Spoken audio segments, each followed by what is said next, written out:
let's go, boys. Go to lunch. Honey, I told you not to fix anything. We'll get something on the boat. Take this anyway. You know how hungry Earl gets on the ocean.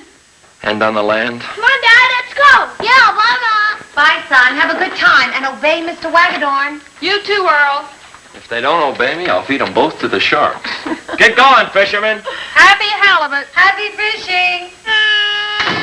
Oh, the baby. I wish he were old enough to go with them. I'll be right back.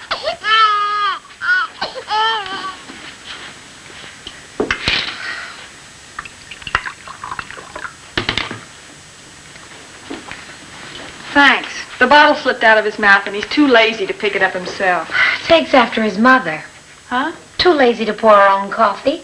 Oh, was that yours? I'm sorry. Listen. I'm listening. What do you say you and Corey have dinner with us tonight? We'll have an old-fashioned fish fry outside on the patio. Good idea. I was looking for an excuse not to be at home tonight anyway. Why? There's this silly little man at the plant who wanted to come by and see me. I told him I'd be busy. What silly little man? The plant messenger. All of a sudden this week he's been bringing me little gifts. I don't know what he has in mind. You don't? Have you looked in the mirror lately? Oh, Marie, forget it. Listen, kiddo, you'll never find another husband if you don't give men some encouragement. I'm not going to encourage Eddie Edson. He's too old, he's too silly, and he's too pale. Paleface make 'em heap good husband. I married one.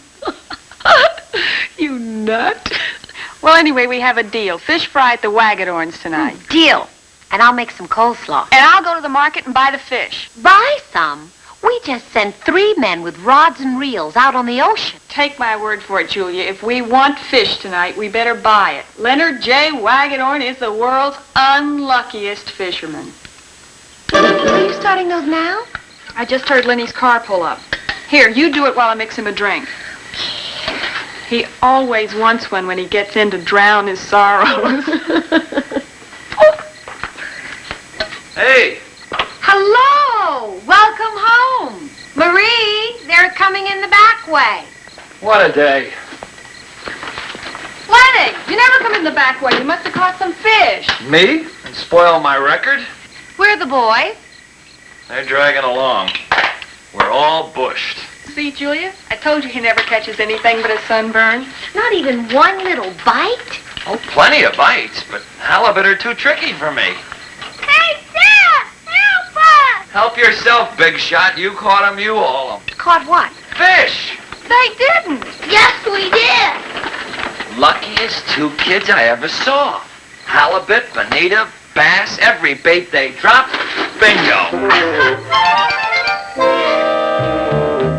I don't believe it with my own eyes. And Earl J. Wagadorn won the jackpot. Caught the biggest fish of the day. $12. Yeah, let's go spinning on a chicken dinner. Yeah. Yarby! What clown put these frozen fish in the icebox with the antibiotics? It was no clown, Doctor. It was your nurse. Julia was thoughtful enough to bring them in as gifts. One for me and one for you. And I'll thank you to put mine back on ice. They're both yours. Don't you like fish? These are not fish, Mrs. Yarby. These are bonito, a saltwater savage. Fish are trout. Freshwater trout. Well, that's something new. A fish bigot. Where did Baker get these beasts? Her son caught them. Where is she now? Upstairs, distributing halibut. 4 years in nursing school, and she winds up peddling fish. Happy Monday, Hannah Yarby. And the rest of the week to you. What's that, another present for Julia? Yep. Is she here? Not at the moment. Leave it on her desk. Uh-oh. Not this. It goes in the icebox.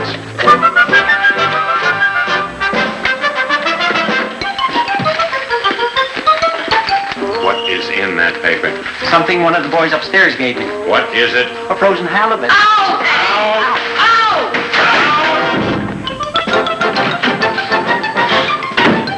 Ow! You smell it? Definitely. Do you?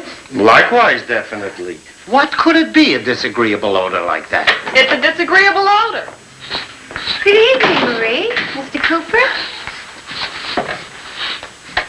What is that disagreeable odor? Aha! What, huh? Mrs. Baker agrees it's a disagreeable odor. I didn't disagree it's disagreeable. I agree it's very disagreeable.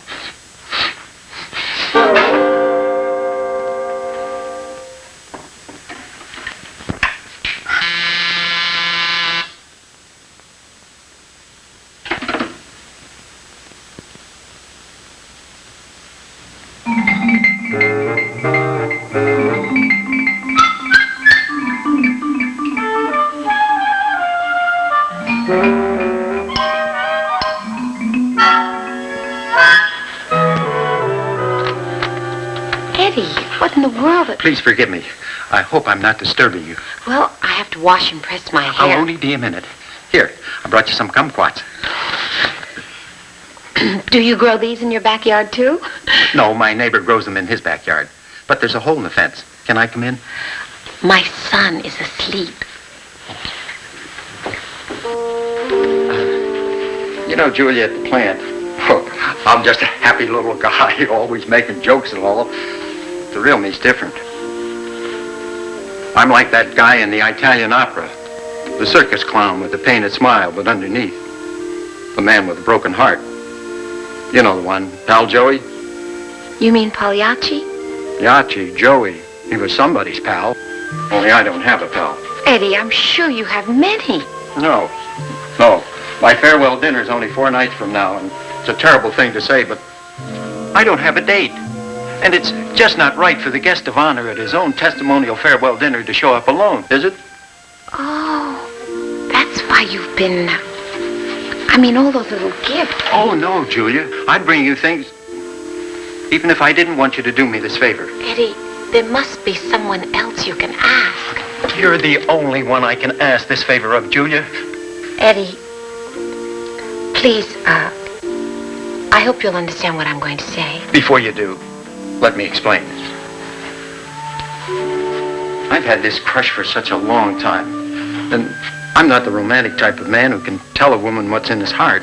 Eddie, please, I don't want to hurt your feelings, but I'm going to the dinner with Rand Kimball in public relations, so this is a favor I can't oblige. Why, Julia? You're the only one she'll listen to. Who'll listen to? Hannah. Hannah Yarby? Oh, I've admired that woman since the first time she painted my throat. And I can tell by the way she always does it that she got a secret yen for me, too. But we need somebody like you to bring us together. Will you? Will I? Oh, Eddie! Mrs. Baker, please. Hannah Yarby's a very jealous woman.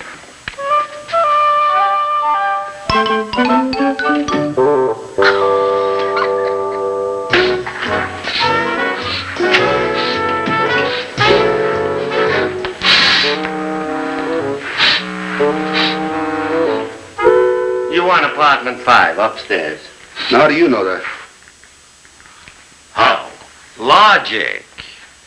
Corey's babysitter had a class she couldn't miss tonight, so Corey'll stay with Earl in apartment 2, while Corey's mother goes to a fancy dinner party at the plant where she works. And Mrs. Baker is not the kind of a lady who goes out unless she has an escort. And because you're wearing or going out to a fancy dinner party escort's jacket and carrying a corsage, it all adds up to apartment 5 upstairs. Thank you.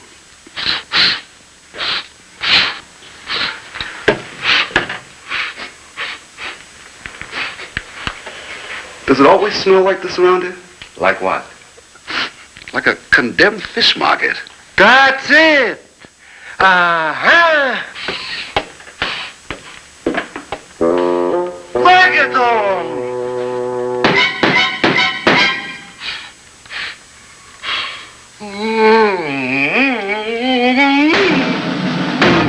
All right, what the... Mr. Cooper! Fish. What? Fish. Dead, stinking fish, Mr. Wagadon. That's what. As your landlord, I order you to get rid of all dead fish. Dead fish? Leonard, do you have a dead fish? Are both of you out of your skulls? You want the Board of Health should nail shut the entire apartment house? It's worse than ever now. Phew. Where's it coming from? You're first smelling it. All week it gets stinkier every day. All my tenants are complaining, including Mrs. Bennett, who's had a cold in the head for 7 years. It's murder out here. I bet I know what it is, Mr. Kimball. You mean that smell in the lobby? Uh-huh. It's Earl J. Wagdorn's pet. Pet? What pet? He named the Rover. No dog ever smelled like that. Rover's not a dog.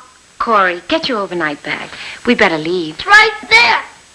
We'll drop him off downstairs on our way out. Will it take long? I promised Dr. Chegley that I'd go over his speech with him tonight before dinner. Oh, the speech you wrote? Yes, but he rewrote it. Huh? That's the fate of being a company public relations man. I'm always being rewritten.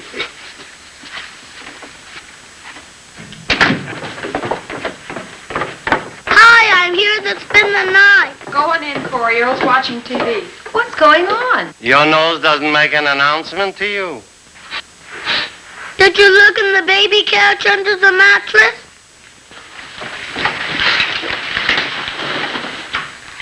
Yeah. That's Rover. That's not Rover. That's Spot. He's Corey's. That's Rover. Spot's the other one. Another one! That's Spot. Corey, what are those fish doing in that baby buggy? They're our pets. And Mr. Cooper said we can't have pets in the house. It's your fault. Mine? We put them in the buggy because the buggy's outside, but you keep bringing it inside. Oh, Listen Earl, to me, that's Earl. ridiculous. That makes Fish in the buggy. After all, listen to me. Wait a second. I didn't get dressed like this to play with fish. Now, come on, we gotta go. Young man, don't do that.